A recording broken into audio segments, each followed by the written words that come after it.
Ngayong hapon ng Sabado, kami ay bibisita po sa Tangal. Pupunta po kami kay Kuya Ebong, kapatid ni Ate Grace.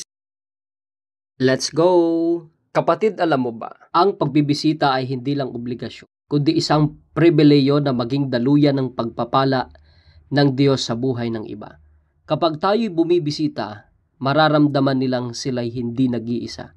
Ang simpleng presensya ay nagdudulot ng ginhawa at aliw at lakas para sa kanila. Ang sabi ng Panginoon sa unang Tesalonica 5:11, "Kaya't palakasin ninyo ang loob ng isa't isa at magpatibayan kayo gaya ng inyong ginagawa noong una." Sabi ni Jesus, ang ating ginagawa sa kapwa, lalo na sa nangangailangan, ay siya mismo ang tumatanggap. Ang sabi niya sa Mateo 25 verse 35 to 36, "Ako'y nagutom at binigyan niyo ako ng pagkain. Ako'y may sakit at dinalaw ninyo ako. Ako'y nasa bilangguan at kayo dumalaw sa akin." Kaya't kapag tayo ay dumadalaw sa mga kapatid, hindi lang tayo naglilingkod sa tao, kundi pinaglilingkuran natin mismo ang ating pong Panginoon. At ang sabi niya sa Juan 13 verse 34, "Mag-ibigan kayo sa isa't isa tulad ng pag-ibig ni Kristo sa inyo."